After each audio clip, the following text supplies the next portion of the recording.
Hello friends, welcome back to the channel. For those of you who are new here, welcome. Thank you for joining us. My name is Allison and I help musicians book gigs, and the whole mission behind this channel here is to empower musicians with what they need to be able to make awesome music for people they love full time. So if you like the sound of that, a small way that you can help support that mission is by going ahead and clicking that like button beneath this video so that other awesome individuals like yourself can join what we're doing here as well. And in today's video, what we are going to be discussing is management.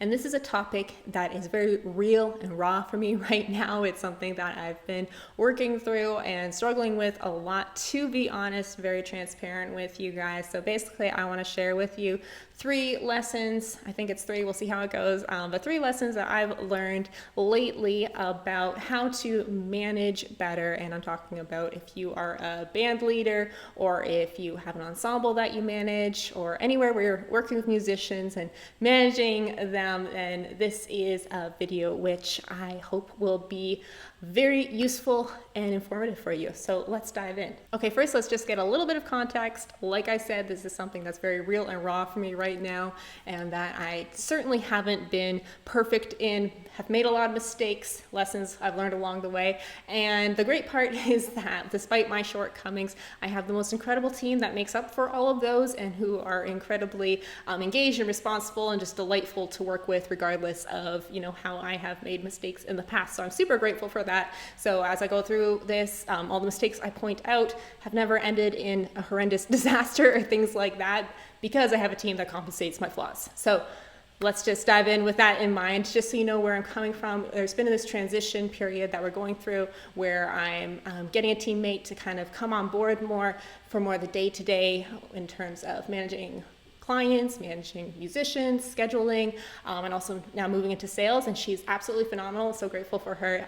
And that's where we are. So, in the midst of that, we're working through that transition. We're also have a very full schedule, wedding season. And, we're not a giant team, and we don't want to be. We're more focused on quality over quantity. But still, we have some days with like 5 gigs going on. There's even weekday weddings going on these days. So basically packed weekends, and sometimes in the week, just a lot going on. And despite how we've put a lot of effort into creating a lot of systems to make sure that things are managed well, there's a lot of people, there's a lot of people that come, like our musicians that come to the gig, a lot of clients. There's just inevitably, I think that's right, a lot of details, a lot of management that we're working through right now. So that's where I'm coming from. So like I said, this is very real and raw for me. So first off, let's dive into the first lesson that I've learned. Have my notes.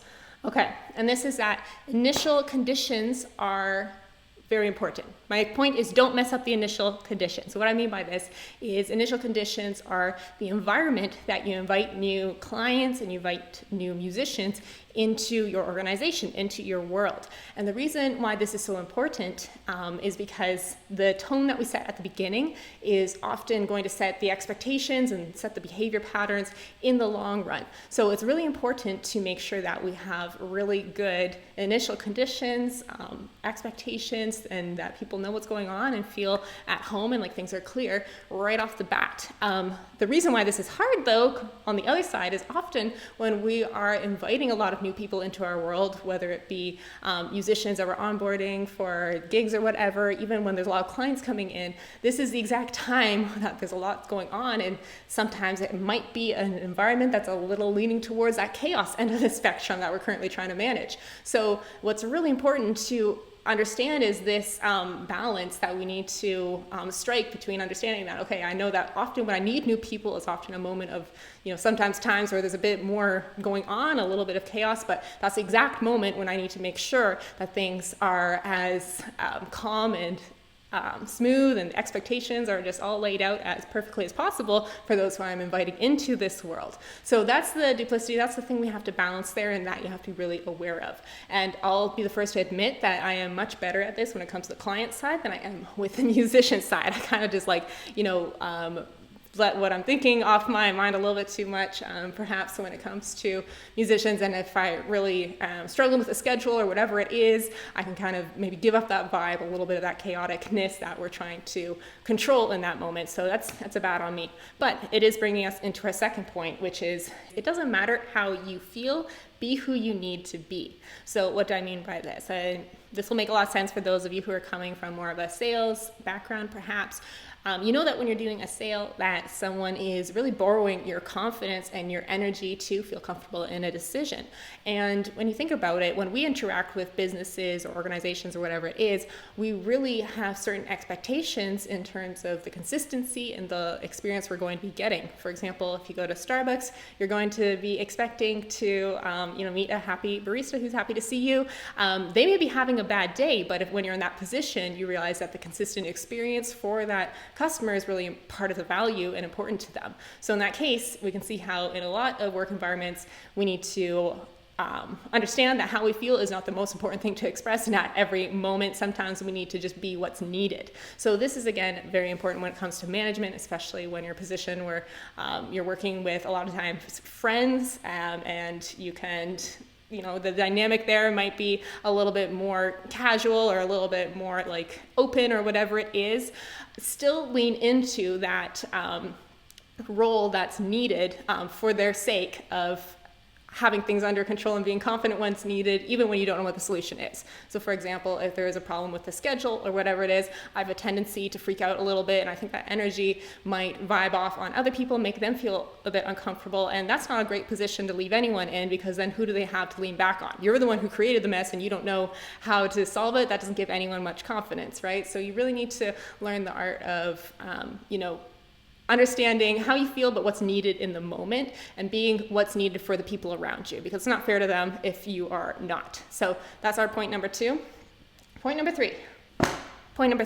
Solve the root of problems, not just the symptoms. So can anyone relate to just being in the inbox, just replying? It's just like a game of whack-a-mole. Like you hit one thing down and then another thing problem pops up over here, and then bam, bam, bam. And it's just like this consuming, reactive situation. Maybe it's just me, but that's what it can feel like sometimes when it comes to management, when we're in this reactive zone to things that are going on, communications that need to be made, some more expected, some are a little bit unexpected, and maybe problems that we need to solve. What you need to be aware of in those moments is you need to recognize the patterns. You need to think, okay, I have 3 musicians asking me the same question here. What did I not do clearly to make what expectations did I not set initially in the initial conditions to have these questions come up? How can I solve this in the future? Maybe it means putting an FAQ together or something like that, or maybe it means making an announcement. And then it might be the same with clients. Maybe you have clients who are always having the same issue with something or whatever it is. Whenever you notice those problems that keep coming up and repeating themselves, what you need to remember is you need to not just react to the symptoms, because even though it's faster in that moment, just send a quick email or whatever it is, it's just like cutting off the top of a weed. It's going to come right back. Instead, it's important to take more time in the management position to dig to the root. It will take 5 times longer than solving that immediate problem ever did, but see how you can make it never happen again, or at least reduce the strain of it happening again for yourself and those in the future. So you want to constantly be thinking like this as you're managing things. How can I do less of the management I am doing? How can I make this more efficient? And that's going to always be by taking more upfront work and more time to make a system that solves a problem in the long run. Now, the 4th and final tip I have for you all is that good leaders learn to follow. So what this means, just as an example, is if you were pulled over by a policeman and you got a ticket or whatever, like you might be like, you wouldn't say like, hey, like you can't just do that just because you want to. And you say like, no, I'm just following, like it's the law. I'm just enforcing the law. When there's levels of authority, this brings more conviction and reasoning behind why things are done a certain way or not. And I'm not saying things are always in the negative sense of like, getting a ticket, but you know what I mean, how this can translate to a position where you're working with others. When there is a higher accountability than yourself, when you're the one kind of giving instructions, then it can create a lot more agreement and conviction in people, rather than just things coming from the whim of your imagination of, oh, let's do this, let's do that. That doesn't give anyone much confidence, and I wouldn't have much confidence in me making things up as I go either. So how do you do that though if you are the person who built whatever it is, whatever band you have, and you are the one who's making decisions? How can you have this same underlying principle work for you?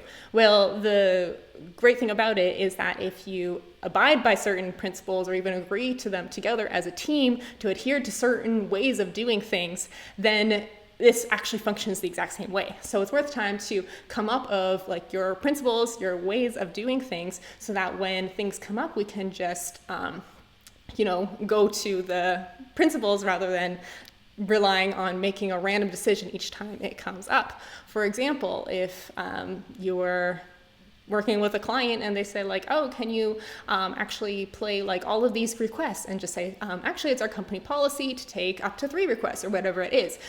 Then the blame's not on you, it's your company policy, for example, in that situation of how you do things, and you're just adhering to the policies that have already been established.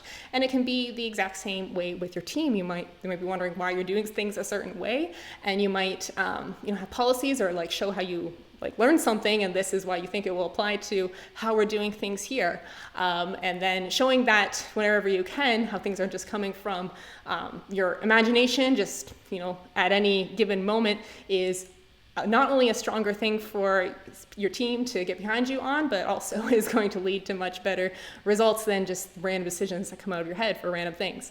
Now, this is actually really good news for someone like me, again, because I actually am a very unnatural leader, and don't know if you could tell.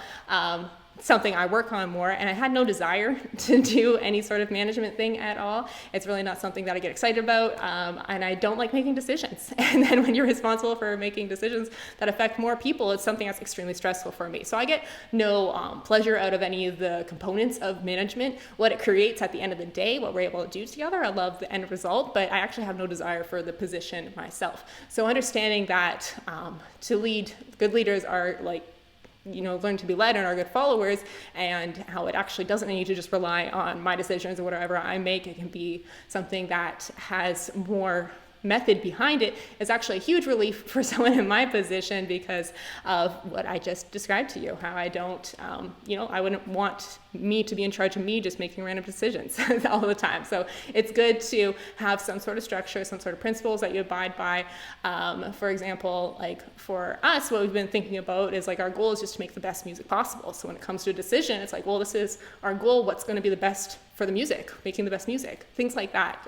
Just different principles that you can abide by in different situations to help shortcut decisions are going to be invaluable to you. Okay. I think that's all I have to share. I'll let you know how things are going here. I'll try to be on more consistently, just so you know where I've been. There's just been, like I said, some management stuff. So I thought I'd come and talk to you all about it. Things are going well though. Let me know how things are going for you. How's your gigging life been lately? Let me know in the comments. Let me know what point that I talked about here resonated with you, or what you agree or disagree with. Would love to hear in the comments below. So let's converse there. I will see you next week. Have a lovely rest of your day.